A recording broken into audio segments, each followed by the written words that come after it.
Welcome back to Budget Auto. Today Corey and I are going to be opening back up the Audi like we didn't have enough fun with the engine repair.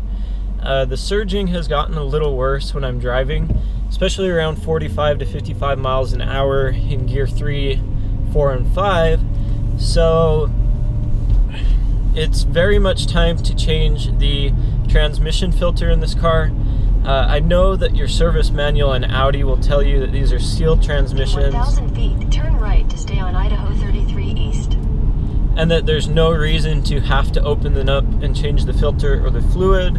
But if you look on Audi pages and experiences from people that actually have owned these cars for their lifetime, take the next right to stay on. The transmission filter actually needs to be changed every about 40,000 miles or so. Continue on Idaho. The transmission filter actually needs to be changed probably about every 40,000 miles or so.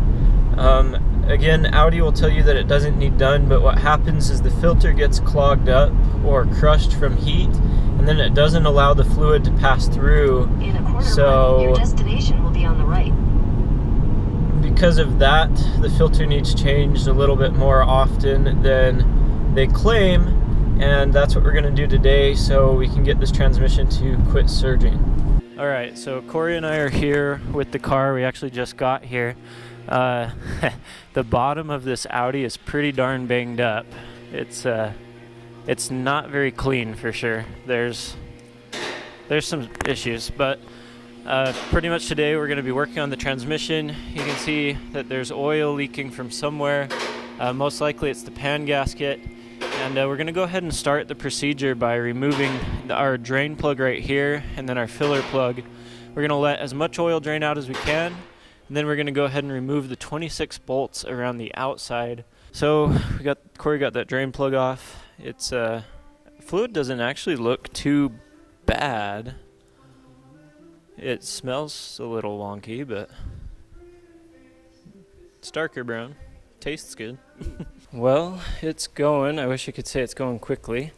We had to drop the exhaust system all the way down and take off two harder to get to mounts here to get into those two bolts in the back. And I might have to help him hold it down, but once we get those off, we'll be able to drop the pan. Then we'll show you guys the filter removal. Alright, so actually about 2 hours later, we're finally into the transmission. So you guys can take a look at her here. The filter's held on by two bolts. They're also T27 Torx. Corey's going to pull them out. Make sure when you do take the pan off, you remember that there's excess fluid on the inside. Corey got a second shower for the day. Oh, well, his first shower of the week. Be very careful that you don't bump any of the electronics. We're going to simply drop the filter, put the new one up there, and put the pan back on after we clean up where the gasket matches. And apparently there's excess fluid in the filter as well. So we went ahead and cleaned up the transmission pan. I used brake parts cleaner, but you should probably get some sort of engine degreaser. We've smeared ultra black gasket maker around the edges here. Corey's going to lay the gasket on. This is to hold it in place, so when you put it up on the car it stays in and then gives it a nice good seal. I'll show you guys the transmission here one last time before we close it up. So we also cleaned that lip off all the way around. Nice and shiny. We're going to go ahead and put the new filter on, bolt it down, and then throw the pan back on and try to get all of the 26 bolts back around. I'll go ahead and let you guys know the torque specifications here in a minute when we do that. But supposedly we've only lost about 4.5 quarts of fluid, so your transmission holds 10 quarts. We have 10 quarts, of course, just in case. But, all right, got the new filter on. Corey is going to gently put the pan up in there. I want to show you guys how close of a fit it is. All right, so luckily Corey and I have the exhaust back on and everything back on. We pumped up in some fluid from this jug using that thing. We got it till it started to run back out, and then we put the plug back in. So now what we're going to have to do is Corey's going to have to get up in the car, turn it on, and shift through the gears At each gear, he's going to pause for 10 seconds with his foot on the brake, so nothing's spinning, but the transmission's moving. And as he's doing that, I'm going to be filling fluid in from down here. And once it starts to run out, I'll stop, put the plug in, and we'll call it good. Well, so we did get a little oily, but we got the fluid all filled back in, shifted to the gears, and topped off. You can tell that I did get a little oily, and Corey's just chilling up there in the car right now, waiting to be let down off the lift for sure. Get a good view for you guys here. So this is U-Wrench. In case any of you are wondering, you can rent shop space here in Rexburg. It's $30 an hour for this lift. You know, it's a little bit better than a mechanic shop, but definitely took us a little longer on this repair than what we were hoping for. So we're glad to have it done.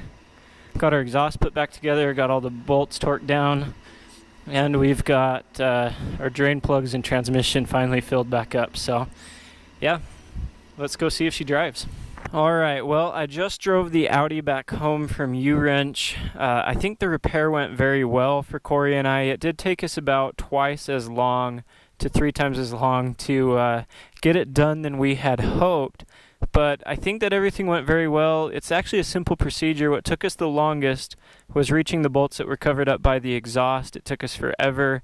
We had to go buy some special Torx wrenches with an angle on them to get into them. Hopefully this video helped you out. If it did, go ahead and smash that thumbs up button. I think only time will tell to see if it really did fix the surging issue with the Audi. On the test drive home, it was still surging a little bit. The gears did not shift as hard though. It is a much smoother, much nicer shifter now. So I think time will tell to see if that surging goes away. If it doesn't, then I don't really know where to start or where to look. You know what? I'm kind of done with this car as far as repairs. It's getting very expensive. Because it took us 3 times as long today, it cost me $90 at U-Wrench, another $80 for the fluid, and about $10 in tools or special tools, like the transfer pump that I needed to do this repair. So it is getting pretty spendy for me to continue to work on this car. I hope to get a review out for you guys of the car as well, like I talked about in my previous video, splitting up my history and review video for you guys, making it more concise. I absolutely love this car. I enjoy driving it. If I get another car, it's going to be something with better gas mileage, and it's going to be something in a lot better condition, something that doesn't need a lot of work. Again, I bought this car knowing that it was very broken. I bought it to be a project vehicle, and it's been an amazing learning experience. The last 6 months of repairs on this car have been just something else. I like Audi. I don't know that I'll own one with this many miles or in this condition again, simply because it is a very difficult car to work on. If you haven't seen my other videos, go ahead and check them out as well. Subscribe to my channel if you haven't already. Hit that bell icon to be notified every time I upload a video. I've got more content to come for you guys on this car, on future projects, on the F-150, and on automotive ownership in general. It's been real fun today, and I'll catch you guys in the next video.